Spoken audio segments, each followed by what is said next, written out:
بسم اللہ الرحمن الرحیم الحمدللہ وکفیٰ وسلام علی عبادہ الذین اصطفیٰ۔ یہ خبر پوری ملت اسلامیہ کے لیے خصوصاً دینی، علمی، دعوتی اور ملی تنظیموں کے حلقے کے لیے انتہائی افسوس کی، صدمے کی اور تڑپا دینے والی ہے کہ ہندوستان کے بڑے عالم دین، باہمیت عالم دین اور دین کے بڑے داعی، فقیہ، صدر جمعیت علماء مدھیہ پردیش اور بانی ترجمہ والی مسجد اور بڑے فقیہ حضرت مفتی عبدالرزاق صاحب بھوپالی کا ابھی 2 دن پہلے انتقال ہو گیا ہے۔ یقیناً ان کا وجود خصوصاً مدھیہ پردیش کے مسلمانوں کے لیے بڑی اور وہاں کام کرنے والی تنظیموں، تحریکوں اور اداروں کے لیے ایک بڑی تقویت کا ذریعہ تھا۔ وہ بڑے فعال عالم دین تھے، مسلسل متحرک، نرم دم زندگی، نرم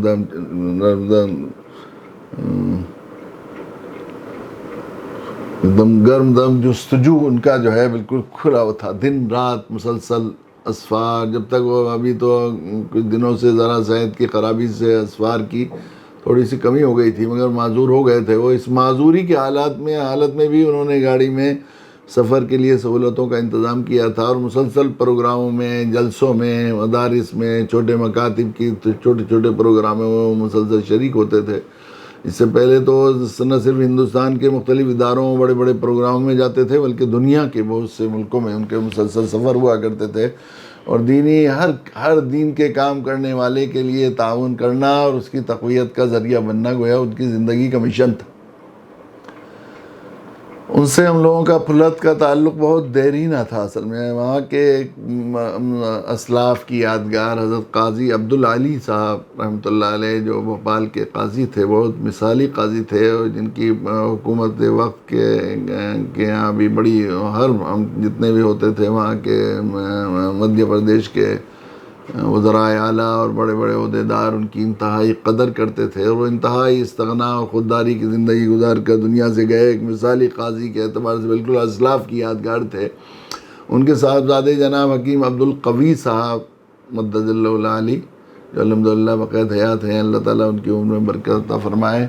وہ مفتی عبدالرزاق صاحب دونوں ہی دارالعلوم دیوبند میں ایک ساتھ میں داخل ہوئے تھے، اور ہمارے محترم جناب حافظ عبدالولی صاحب، جو ان کے قاضی عبدالعلی صاحب کے چھوٹے بھائی تھے، وہی ان کا داخلہ کرا کے آئے تھے۔ اس کے بعد وہ بھوپال چونکہ بہت دور تھا دارالعلوم دیوبند سے، اس لیے کبھی چھٹی میں آنے کی ضرورت پیش آتی، کسی ضرورت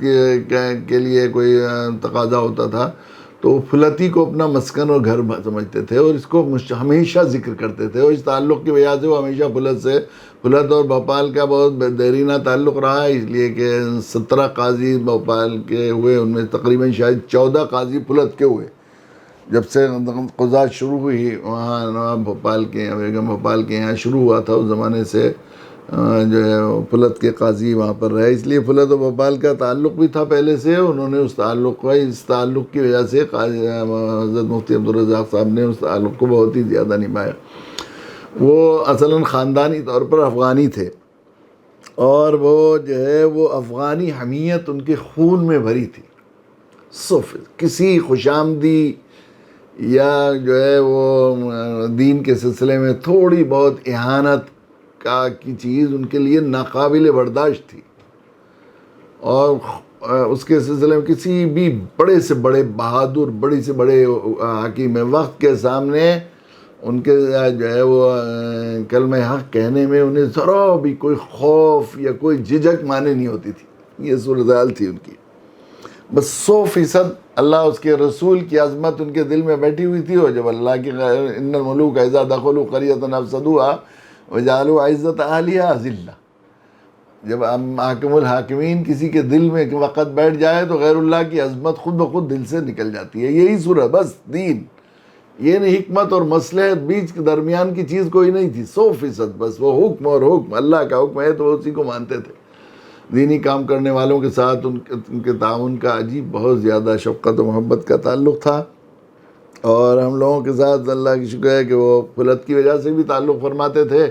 پھر اس کے بعد انہیں جب یہ معلوم ہوا کہ ہم لوگ ہریانہ پنجاب میں ٹوٹی پھوٹی دعوتی کوشش کرتے ہیں اور وہاں پر جو ہے اس میں مرتدین میں تھوڑا کام کیا ہے اور غیر مسلموں میں دعوت کا کام کرتے ہیں، تو یہ غیر مسلموں میں دعوت کا کام گویا وہ اندر کی ان کی شاید پیاس تھی، جس کی وجہ سے وہ جب میرے ساتھ انہوں نے خود پھلت تشریف لائے ایک دفعہ اور آ کر یہ بات کہی کہ میں 1-2 دن آپ کے ساتھ سفر کرنا چاہتا ہوں، آپ کے علاقے میں کیسے آپ کام کرتے ہیں، کیسے کرتے ہیں۔ تو ہم لوگ سونی پت وغیرہ اور ہریانہ کے کچھ علاقوں میں لے کر گئے۔ وہ اتنا خوش ہوئے اس کام کو دیکھ کر، ڈائریکٹ سیدھے دعوت دینے کی وجہ سے۔ وہ کہنے لگے کہ سیدھے یہی اسلم تسلم اور قولوا لا الہ الا اللہ تفلحوا، یہ نبوی طریقہ ہے۔ یہ جو بیچ بیچ کی بات ہے یہ ہمیں پسند نہیں، سیدھے آدمی کو حق کی بات کہنی چاہیے اور حق لوگوں تک پہنچانا چاہیے۔ اس سے اتنا متاثر ہوئے، پھر کہنے لگے کہ آپ مجھے بالکل جب چاہیں جہاں بلائیں، میں آپ کی تحریک کا رضاکار ہوں، یہ فرمایا۔ اور یقیناً وہ اسی طرح ہمارے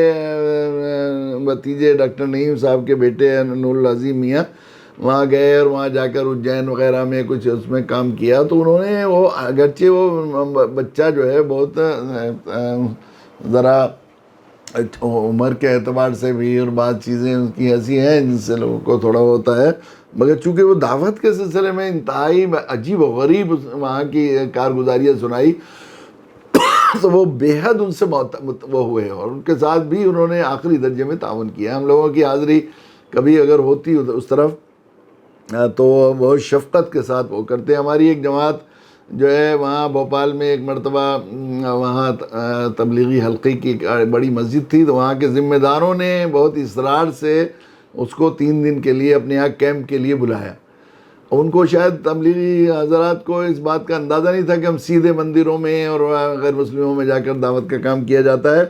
تو جب وہ دعوت کے لیے عملاً فیلڈ ورک جس کو کہتے ہیں، خصوصی گشت کے لیے وہ لوگ مندروں اور غیر مسلم بھائیوں میں اور پڑوسیوں میں اور جماعتیوں میں گئے، تو وہ لوگ بہت وہ ہو گئے، اور رات کے 1 بجے انہوں نے جماعت کے ذمہ دار ساتھیوں نے بہت اصرار کر کے کہا کہ آپ یہاں سے چلے جائیں ورنہ ہمیں بہت خطرہ ہے ہوئی ہے۔ تو حضرت مفتی عبدالرزاق صاحب رحمۃ اللہ علیہ کو یہ بات معلوم ہوئی کہ ایسے کوئی جماعت گئی تھی، ان کو نکال لیا ہے، تو وہ خود تشریف لائے اور جماعت کو لے کر گئے کہ وہ بڑا خود ہی اپنے افغانی حمیت ان کی پھڑک گئی۔ اور انہوں نے کہا کس نے کہا تھا، جب آپ کا مدرسہ موجود ہے یہاں ترجمہ والی مسجد آپ کا مرکز ہے تو پھر کیا ضرورت تھی کہیں جانے کی، اور مسلسل وہاں ان کی انتہائی ضیافت کی۔ میری حاضری ہوئی تو انہوں نے بہت ہی، جب بھی ہوا ہے نا، کبھی ایسا ہوا کہ بھوپال ہم لوگ بھوپال سے ہوتے ہوئے نکلے 1-2 دفعہ آسٹا یا سیور یا آگے جانا تھا کہیں، تو ان کو معلوم ہو گیا کہ میں ہوتے ہوئے گیا ہوں، تو انہوں نے بہت ہی شکایت کا اظہار کیا، بلکہ ایک طرح سے بہت ہی محبت بھری ناراضگی کا اظہار کیا کہ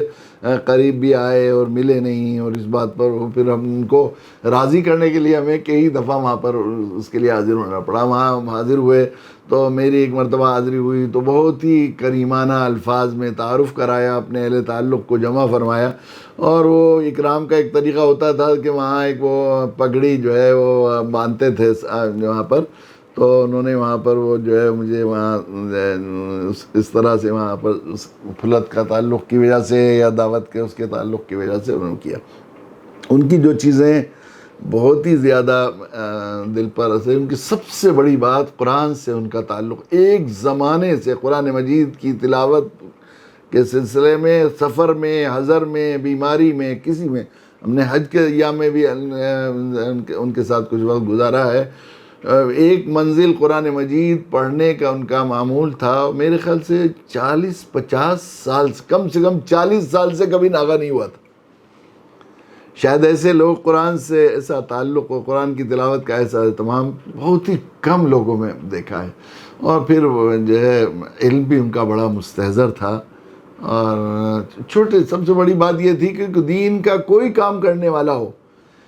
چھوٹے سے چھوٹا مکتب ایک مدرس کے ساتھ شروع کرنے والا ان کو اپنے یہاں بلاتا تو بہت اکرام کے ساتھ، وہ بہت خوشی کے ساتھ اس کے یہاں جاتے اور بہت حوصلہ افزائی فرماتے تھے۔